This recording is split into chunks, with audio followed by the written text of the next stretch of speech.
वो अधिक से अधिक सिंचाई सुविधा से जोड़ा जा सके, अधिक से अधिक सिंचाई सुविधा से जोड़ा जा सके।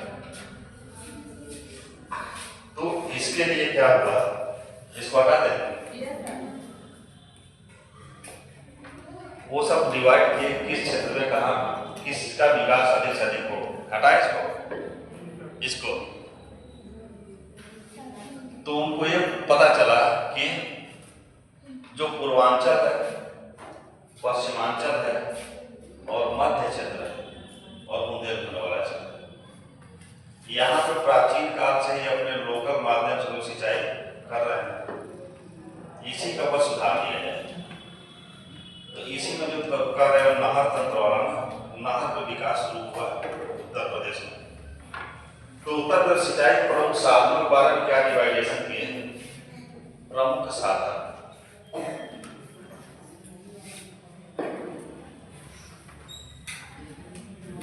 ये कहे कुछ क्षेत्र में नलकूप का विकास किया जाए।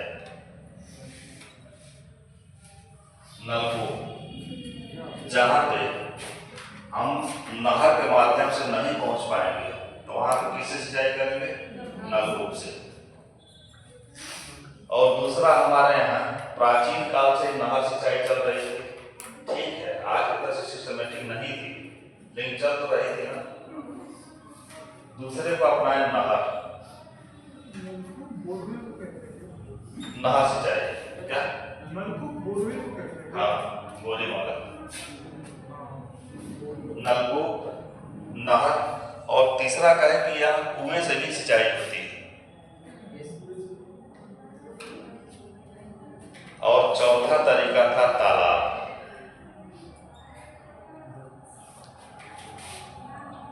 उन्होंने देखा कि इस प्रदेश में 4 तरीकों से सिंचाई है और इनका अपना अपना क्षेत्र भी है।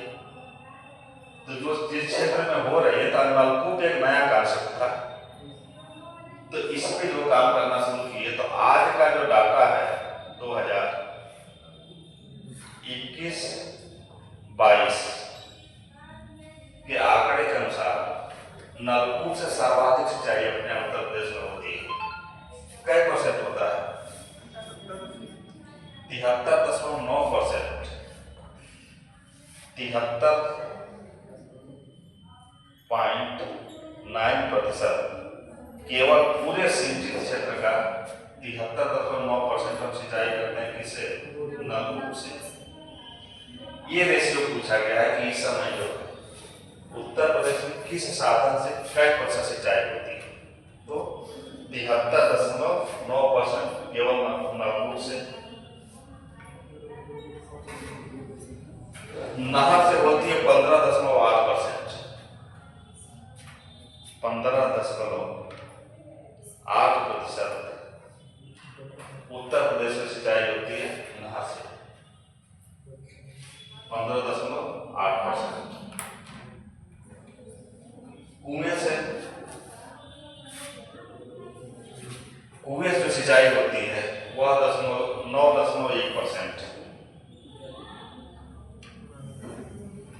9.1%, और तालाब में माना गया है कि 0.6% तक सिंचाई अब हो रही है। तो पहले स्थान पे क्या है, नलकूप, दूसरे स्थान पे क्या है, नहर, और तीसरे स्थान पे तालाब, कुआं, और तालाब से मात्रा सबसे कम है 6%।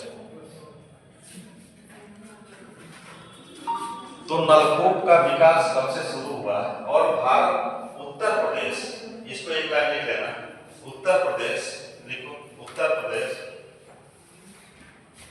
उत्तर प्रदेश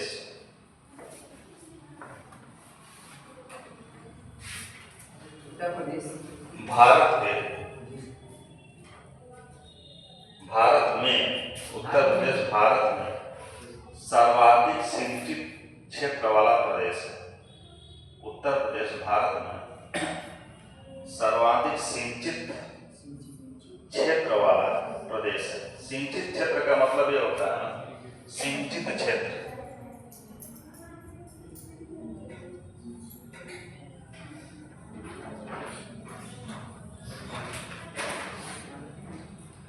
सिंचित क्षेत्र का मतलब कि वह प्रदेश जहाँ पे सिंचाई अधिक से अधिक होती है। तो उत्तर प्रदेश में जो भूमि है, कृषि के दृष्टिकोण से भी देखा जाए तो सबसे अधिक कृषि उत्तर प्रदेश में होती है। जितनी क्षेत्रफल है उस क्षेत्रफल का अधिकांश हिस्से में क्या होता है, कृषि होती है। क्यों कृषि होती है यहाँ पे सबसे अधिक खेती की जाती है? क्योंकि सबसे बड़ी बात है मैदान, पहाड़ और पठार नहीं है। ये कारण है कि सबसे अधिक खेती वाला एरिया कहाँ पे है, उत्तर प्रदेश में। और जहाँ खेती वाला एरिया अधिक रहेगा, सिंचाई का क्षेत्र भी कहाँ होगा, वहीं पे अधिक होगा। तो इस तरह से 2,27,00,000 हेक्टेयर उत्तर प्रदेश में कुल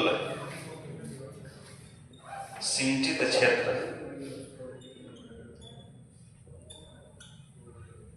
कितना है, 2,27,00,000 हेक्टेयर क्षेत्र पे हम खेती करते हैं। पूरे प्रदेश की जो क्षेत्रफल है इतने पे हम खेती करते हैं और ये पूरा का पूरा क्षेत्र जो है हमारा जो है सिंचित है, सिंचाई यहाँ पे होती है, नलकूप सिंचाई। अब एक एक करके इसी को हम देखेंगे और जिसमें नहर सबसे लंबा चलेगी, नलकूप कम में ही खत्म हो जाएगा।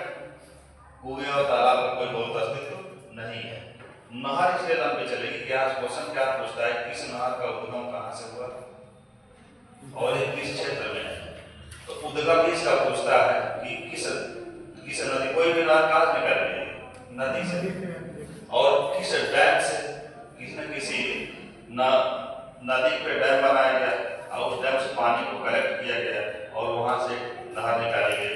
तो क्वेश्चन यही कमीशन पूछता है कि किस डैम से या फिर किस नदी से फलाना उद्गम हुआ। ठीक, तो पहले देखो नलकूप। ये पूरे के बाद अगला हेडिंग होगा हमारा नलकूप सिंचाई।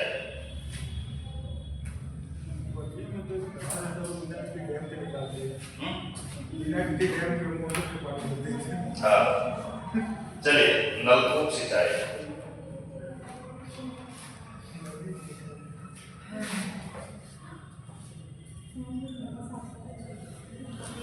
कितना सिंचाई करते हैं, 73.9। पूरे सिंचित क्षेत्र जो 227,00,000 हेक्टेयर है, कितना है, 227,00,000 हेक्टेयर में से 73% हम केवल किससे करते हैं, नलकूप से, अर्थात बोरिंग से। नलकूप 20वीं शताब्दी की टेक्नोलॉजी है, 20वीं शताब्दी। इसके पहले नलकूप का कॉन्सेप्ट नहीं था। जो भी सिंचाई हम करते थे या तो नहर से करते थे, नहीं तो कुआं से, नहीं तो तालाब से। 20वीं शताब्दी के पहले नलकूप के आने से उत्पादन में क्रांति आ गई। आगे नहीं, अब कुआं से कितना पकड़ा होता या तालाब से कितना पकड़ा है। नहर है तो जिस क्षेत्र में नहर जा रही है वहां तो सिंचाई आप कर लोगे, लेकिन जहां नहीं जा रही है वहां क्या करोगे, नहीं हो पाएगा। चलिए 1930 ईस्वी में, 20वीं शताब्दी की देन है, 1930 ईस्वी में मेरठ में, हाँ, प्रथम सफल बोरवेल की स्थापना हुई। प्रथम सफल, और इसके पहले भी बोरिंग कार्य किए थे अंग्रेज, लेकिन सफल नहीं रहा। सफल, सक्सेस हो गया बोरिंग। प्रथम सफल नलकूप। नलकूप का मतलब ट्यूबवेल, ट्यूबवेल तो सब देख रहे हैं ना, लगभग गाँव में। मेरठ में प्रथम सफल नलकूप की स्थापना यह डेट पूछा गया है कि प्रथम सफल नलकूप की स्थापना कब हुई और कहाँ पे हुई थी। तो मेरठ जिले में 1930 ईस्वी में। और किसके द्वारा किया गया? तो अंग्रेजों द्वारा। बताओ, अंग्रेज अच्छे हैं बुरे? अच्छे हैं। कुछ मामलों में तो बहुत अच्छे हैं। कौन सा पैसा कमाने के मामले में वो अच्छे तो नहीं थे, लेकिन जो घर के गए वो ठीक है। देखो, ये क्वेश्चन मेंस में आता है कि भारतीयों ने अंग्रेजों के हथौड़े से ही अंग्रेजों की जंजीरों को तोड़ दिया। ये बार बार क्वेश्चन इतिहास में पूछता है कि भारतीयों ने अंग्रेजों के हथौड़े से ही अंग्रेजों की जंजीर को तोड़ दिया। क्या इससे आप सहमत हैं? हाँ। तो कैसे कैसे तोड़ दिया? हर क्षेत्रों में जितने निर्माण किए, कांग्रेस की स्थापना कर दिए, धीरे उसका विस्तार होता गया और हम उसी पे आक्रमण करना शुरू कर अधिकारों को मांगना शुरू कर दिए। जितने स्थापना के रेल बनाए, रेल से जाते थे वहाँ रुकते थे। देखो, सारी चीजें सही है। जैसे कि रेल का निर्माण अंग्रेज किए, तार डाक की व्यवस्था का निर्माण अंग्रेज किए, सिंचाई के क्षेत्र में नलकूप, अच्छे नलकूप और नालों की व्यवस्था अंग्रेज किए। ये कर रहे थे सब अपने लिए। रेल इसलिए लाए, सुनो पहले, कॉन्सेप्चुअल चीज है तो सुन लो। रेल इसलिए लाए कि वो त्वरित कहीं भी विद्रोह हुआ तो त्वरित अपनी सेना को वहां शिफ्ट कर लेंगे, त्वरित तुरंत। इस तरह से मान लो घोड़ा से बैलगाड़ी से जाएंगे, रेलगाड़ी से अधिक मात्रा में सिपाही कहाँ पहुंच जाएंगे। अगर जो मान लो सिपाही यहाँ उत्तर प्रदेश में देवरिया जिले में इनको सूचना मिल गई तार या डाक के माध्यम से कि तमिलनाडु में विद्रोह होने वाला है, तो रेलवे ट्रैक बिछाएं और पूरा कम से कम हजारों की संख्या में सिपाही वहां उतार देंगे। बहुत लगेगा तो 24 नहीं 48 घंटे में पहुंच जाएंगे। और घोड़े या बैलगाड़ी से कितने दिन में पहुंचेंगे?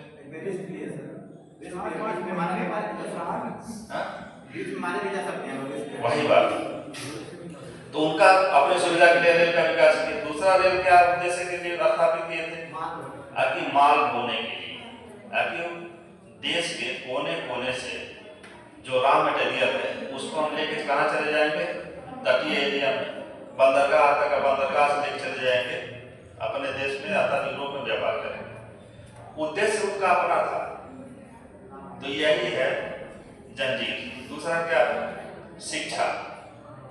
जब कंपनी यहाँ पे साम्राज्य का निर्धारण कर ली तो इनको चाहिए क्लर्क, क्योंकि ब्रिटेन से क्लर्क नहीं आएंगे। जो ब्रिटेन से आते थे वो अधिकारी आते थे, वो लैंडलॉर्ड थे सब, तो यहाँ क्लर्क की नौकरी करने आएंगे। तो लोकल जगह पे क्लर्क, इसलिए मैकाले योजना आई। मैकाले योजना में शिक्षा पे वर्क किया गया और उस पर डिबेट हुआ कि क्या भारतीय भाषा में शिक्षा दिया जाए कि अंग्रेजी भाषा। तो जेम्स स्मिथ थोड़ा मानवतावादी था, वो कहा कि यदि भारतीय भाषा में हम शिक्षा देंगे तो उससे अधिक से अधिक लाभान्वित होंगे। मैकाले कहा कि हम भारत का उद्धार करने नहीं आए, भारत का उद्धार करने नहीं आए, भारत को हम चूसने आए। तो इसलिए हमको जरूरत है क्लर्क की। अब क्लर्क हमारे भाषा में काम करेगा तभी तो ठीक होगा। तो अंग्रेजी शिक्षा का चलन बढ़ा। जब अंग्रेजी शिक्षा का चलन बढ़ा तो हम अंग्रेजी पढ़ने जान गए। जो यूरोप अमेरिका में परिवर्तन हो रहा था उससे हम जो है वहाँ की किताबों को पढ़े, वहाँ के चिंतकों को पढ़े और वहाँ की सूचनाओं को पढ़े अंग्रेजी माध्यम से। फिर हमारे अंदर भी आत्मज्ञान जगा आगे हमारा तो शोषण हो रहा है। तो एक तो जंजीर यहाँ और तोड़ दिए। उत्पादन, जब सिस्टमेटिक टेक्नोलॉजी के माध्यम से नलकूप और नहर का विकास कर दिए थे तो उत्पादन बढ़ेगा कि घटेगा? बढ़ेगा। और जब उत्पादन बढ़ेगा तो सरप्लस आएगा, और जब सरप्लस आया और उसका ये दोहन शुरू किए तो लोगों के अंदर बौखलाहट आ गई। इस व्यवस्था के पहले आम आदमी भुखमरी का शिकार था। आज जो रहता था वो लेके चले जाते थे, तो मान लेते थे कि ये भाग गया है और मेहनत कर रहा है, उत्पादन बढ़ रहा है, शिक्षा का विकास हो रहा है। तो यही कारण है, यही लिखना होता है कि ये चीजें अंग्रेज इसका जो सदुपयोग अर्थात पॉजिटिव इफेक्ट पड़ा भारतीय क्रांतिकारियों पे, और भारतीय क्रांतिकारी यही कहा जाता है कि अंग्रेजी जंजीर को अंग्रेजी हथौड़े से भारतीयों ने तोड़ दिया। इतना ही लिखना होता है और कुछ। चलिए, तो हम लोग पढ़ रहे हैं नलकूप। कब लेके आ रहे हैं? 1930 में। कहाँ पर सफल बोरिंग हो रही है? मेरठ में। और यहाँ से फिर विकास शुरू हुआ नलकूप का। तो नलकूप सिंचाई से सबसे अधिक कौन कौन जिले लाभान्वित हुए? नलकूप सिंचाई से लाभान्वित होने वाले सर्वाधिक लाभान्वित होने वाले जिले, जो हम लोग वहां सीयू में पढ़ रहे थे, तो हिस्ट्री कहां तक पहुंची थी? जो हम गुलामी की तरफ पढ़ रहे थे, मुगल खत्म हो गए थे, बंगाल बक्सर का युद्ध हो गया था, बंगाल गुलाम हो गया था पूरी तरीके से। बंगाल अवध। अगला टॉपिक हम लोग का मराठा था ना। और यहाँ पे इतिहास कहाँ तक? यहाँ तो इतिहास के साथ मजाक हुआ एसएससी में। 25 पीरियड में कितना मिल पड़ा है? तुम लोगों का तक हो गया था, औरंगजेब मर गया। इन सब का औरंगजेब मर गया 25 पीरियड में। 25 लाख बीसी से इतिहास इन लोगों का भी शुरू हुआ था। 25 लाख ईसा पूर्व से इतिहास एसएससी में भी शुरू हुआ था। अब 25 पीरियड में औरंगजेब मारा जा चुका है। ऐसा का पीरियड खत्म, 25 पीरियड खत्म। और इतना स्पीड में चलने के बाद चलो हम बात कर लेते हैं। तो मराठा इंपॉर्टेंट है। जब 2 पीरियड यहाँ लगेगा तो मराठा इसमें भी शुरू होगा, क्योंकि मराठा एक नहीं पढ़े हैं। मराठा और शिवाजी। टीपू सुल्तान देखो एक प्रक्रिया है। मराठा एक शक्ति है पहले के। मराठों के पतन के बाद आते हैं टीपू, हैदर अली और टीपू। पूरे दक्षिण पे झंडा किसका लहरा रहा है? मराठों का। मुगलों का जब अंत होता है, पूरे दक्षिण भारत का लगभग कब्जा मराठों का हो जाता है। अब उस कब्जे में से जब मराठों का जो है बुरा दिन आता है, तब उसमें हैदर अली का उत्थान होता है। इतिहास एक प्रक्रिया है, एक क्रम से चलती है। कूद कूद के पढ़ने पे यही तो होता है ना, पता चलेगा वो कैसे आया, ये कैसे आया। एक सिस्टमेटिक जब इतिहास को लेकर चलते हैं तो दिमाग में खाका बनना शुरू हो जाता है कि ये इसलिए आया कि ऐसा हुआ है। चलिए, सबसे सर्वाधिक लाभान्वित होने वाले जिले, और यदि क्षेत्र पूछ दे कि नलकूप से सबसे अधिक लाभान्वित उत्तर प्रदेश का कौन सा क्षेत्र है, तो पश्चिमी क्षेत्र है।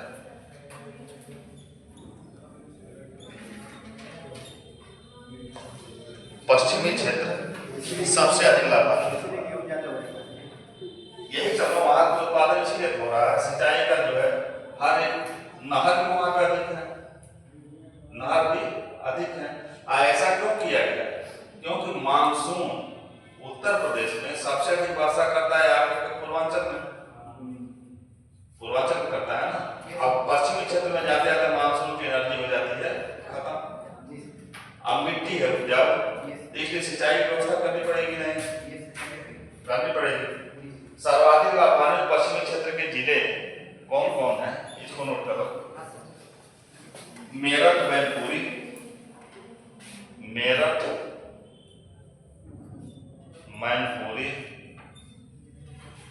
मैनपुरी, एटा, फिरोजाबाद, एटा, फिरोजाबाद, इटावा, फर्रुखाबाद,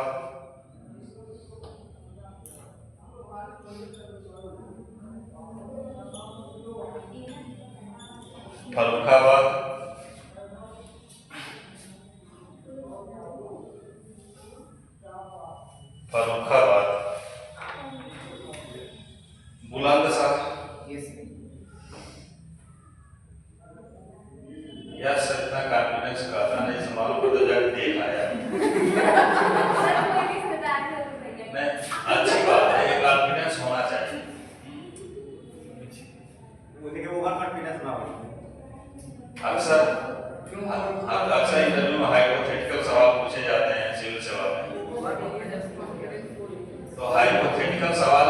देखना काम क्या जरूरी है। जो हाइपोथेटिकल सवाल होते हैं इंटरव्यू में, उसके लिए एकदम एक से कॉन्फिडेंस कराना चाहिए। इतना ही काम। आप ये भी नहीं कि मान लो कि इंटरव्यू वाला पूछते कुछ और आपसे उल्टा, उसके बाद कोई ऐसा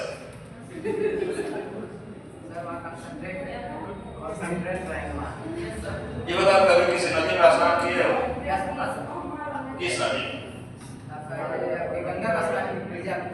मिर्जापुर। तो घाट पे स्नान किए कि वैसे ही? बनारस स्नान किए हो? बनारस कितने सीढ़ी उतर के स्नान किए थे? 15-20। बस 15-20 में गंगा जी मिल गई। 15-20 सीढ़ी उतर तो उसके बाद तुमको गंगा जी मिल गई?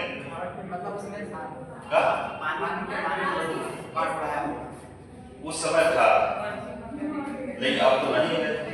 हम कहें कि अभी कुछ दिन पहले नहा के आए तो 50 सीढ़ी उतरने के बाद स्नान किए, अब तुमको 15 सीढ़ी कैसे मिल गई?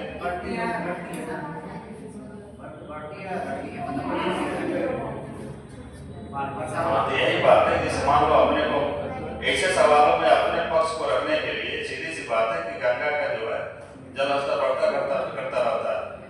जिस समय हम गए थे उस समय 15 सीढ़ी पे ही गंगा जी मिल गई, और आप गए होंगे तो उस समय हो सकता है गंगा जी का स्तर नीचे हो तो आप नीचे उतर बस उसको किसी तरह से सिद्ध करो। हाइपोथेटिकल सवाल इसीलिए होते हैं। चलिए, मुजफ्फरनगर अगला है। बुलंदशहर मुजफ्फरनगर, बुलंदशहर मुजफ्फरनगर, सहारनपुर और अलीगढ़, ये मुख्यतः पश्चिमी उत्तर प्रदेश के जिले हैं। सहारनपुर और अलीगढ़, इन क्षेत्रों में सर्वाधिक नलकूप सिंचाई होती है। क्वेश्चन में पूछा गया है कि सर्वाधिक नलकूप सिंचाई किस क्षेत्र में होती है, तो वहां पश्चिमी क्षेत्र ही मानना है। ये नहीं कि हमारे गांव में भी ट्यूबवेल है तो इसलिए जो है पूर्वांचल में अधिक होता है, ऐसा नहीं। सबसे अधिक नलकूप सिंचाई का विकास पश्चिमी क्षेत्र में हुआ। पश्चिमी अंचल के मुख्यतः ये जिले हैं जहाँ पे नलकूप सिंचाई की व्यवस्था हुई सर्वाधिक। अब नलकूप सिंचाई एक समस्या है। नलकूप सिंचाई एक समस्या है। क्यों समस्या बनी हुई नलकूप सिंचाई? क्योंकि नलकूप के माध्यम से हम भूगर्भिक जल का दोहन करते हैं। आज जो भूगर्भिक जल है वह पीने योग्य है, खारा पानी है नहीं, तो इसलिए समस्या है। यदि मेंस में क्वेश्चन पूछा तो समस्या दिखाते हुए समाधान की तरफ जाना है। इसका समाधान क्या है? नदी जोड़ो परियोजना। नदी जोड़ो परियोजना को हर जगह घुसाओ कि इस क्षेत्र में नदी जोड़ो परियोजना को माकूल तरीके से लागू कर दिया जाए तो हमारा जो मीठा अमृत तुल्य जल है वह जो है बचा रहे। ठीक, चलिए क्या टाइम हो गया? चलो आज इतना ही।